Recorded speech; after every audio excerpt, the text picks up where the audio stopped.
இருக்கு? சொல்லு மீனு. இது கதைக்கான நேரம். இந்த வீடியோக்கு ஒரு லைக் போட்டு சப்ஸ்கிரைப் பண்ணிட்டு பக்கத்துல இருக்க பெல் ஐகானை கிளிக் பண்ணுங்க.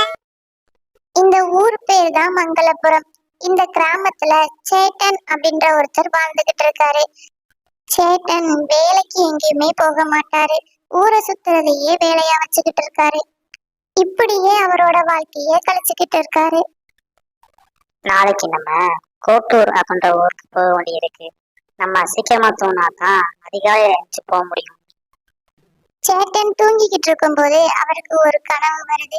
அந்த கனவுல அவரோட பாட்டி வர்றாங்க. பாட்டி, நீங்க இங்க? என்னடா பேராண்டி, இப்படி ஊரை சுத்திக்கிட்டு இருக்கீங்க? ஏதாவது வேலை வெட்டிக்கு போக வேண்டியதானடா?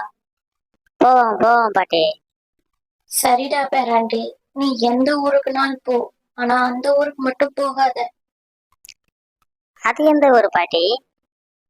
அது விசித்திர கிராமம். அந்த கிராமத்துக்கு மட்டும் போயிடாத. பாட்டி சொன்னதை கேட்டு ரொம்பவே பயந்து போய் எந்திக்கிறாரு. எந்திரிச்சு பார்த்ததுக்கு அப்புறம் தெரியுது அது கனவுன்ட்டு. சரி, விடிஞ்சிருச்சு, நம்ம கிளம்புவோம். சேட்டன் கோட்டூருக்கு போகும்போது ரொம்ப மழை பெய்யுது. அவருக்கு என்ன பண்ணனே தெரியல. ரொம்ப மழை பெஞ்சதுனால போற வழியை விட்டுட்டு வேற வழியில போய்கிட்டு இருக்காரு. ஐயோ, இது என்ன கிராமம்னு தெரியலையே. வழி மாதிரி நம்ம எங்கேயோ வந்து நிக்கிறோமே. சரி, அங்க ஒரு வயசானவர் இருக்காரு, அவர்கிட்ட போய் கேட்போம் இது எந்த ஊருன்ட்டு. ஐயா ஐயா, இது எந்த ஊரு ஐயா? நான் வழி மாதிரி இங்க வந்துட்டேன். இந்த ஊர் பேர் என்ன? ஏய், நீ யாருப்பா முதல்ல? நீ எல்லாம் இந்த ஊருக்குள்ள வரக்கூடாது. இந்த ஊர் பேர் என்னன்னு தெரியுமா? விசித்திர கிராமம். என்னது, விசித்திர கிராமமா? ஓஹோ, நான் பாட்டி சொன்ன ஒரு இதுதானோ? அப்படி என்னங்க அந்த ஊர்ல இருக்குது? போ போ, இங்கெல்லாம் நிக்காத. காலகாலத்துல ஊரை தேடி ஊருக்கு போ. பெரியவர் சொன்னதை கேட்ட சேட்டன் அப்படி என்ன இந்த ஊர்ல வித்தியாசமா இருக்கு அப்படின்னு யோசிச்சு ஒரு தெருவை நோக்கி போறாரு. என்ன ஊர் ஏதோ விசித்திரமா இருக்குன்னாங்க, ஊரே காலியா இருக்கு, யாரையுமே காணோம். வயிறு வேற பசிக்குது. ஆஹா, அங்க ஒரு பாக்கடை இருக்கு, அங்க போவோம். சேட்டன் தனக்கு வயிறு பசிக்குது அப்படின்னு சொல்லிட்டு அந்த பழக்கடையை நோக்கி போறாரு. ஐயா, எனக்கு ரொம்ப வயிறு பசிக்குது, இந்த பழங்களை எடுத்துக்கவா? உனக்கு எத்தனை பழம் வேணும்? எனக்கு ரொம்ப பசிக்குதுயா, அதனால நான் எவ்வளவு சாப்பிடுவேன்னே எனக்கு தெரியாது. நான் சாப்பிட்டு முடிச்சு சொல்றேன், நீங்களே கணக்கு சொல்லுங்க. அந்த கடைக்காரர்கிட்ட சொல்லிட்டு தனக்கு தேவையான பழங்களை வாங்கி சாப்பிட்டு அந்த பழங்களுக்கு தேவையான பணத்தை கொடுக்காம சேட்டன் மறந்து போயிறாரு. ஐயோ, நம்ம காசு கொடுக்காம மாட்டோமே, போய் கொடுத்துடலாம். ஐயா, நான் பழங்களை சாப்பிட்டு காசு கொடுக்காம போயிட்டேன், அதுக்கு எவ்வளவு ஆச்சுன்னு சொல்லுங்க. அந்த பழக்கடைக்கார் கூட பேசிக்கிட்டே இருக்கும்போது தன்னோட பைக்குள்ள கைய விடுறாரு. பைக்குள்ள காசு இல்ல. ஐயோ, காசு காணுமே. ஐயா, உங்களுக்கு கொடுக்க வேண்டிய காசு இப்ப காணாம போச்சுங்க. அதெல்லாம் நீ கொடுக்க வேண்டிய காசு வந்துருச்சு, நீ கிளம்பலாம்.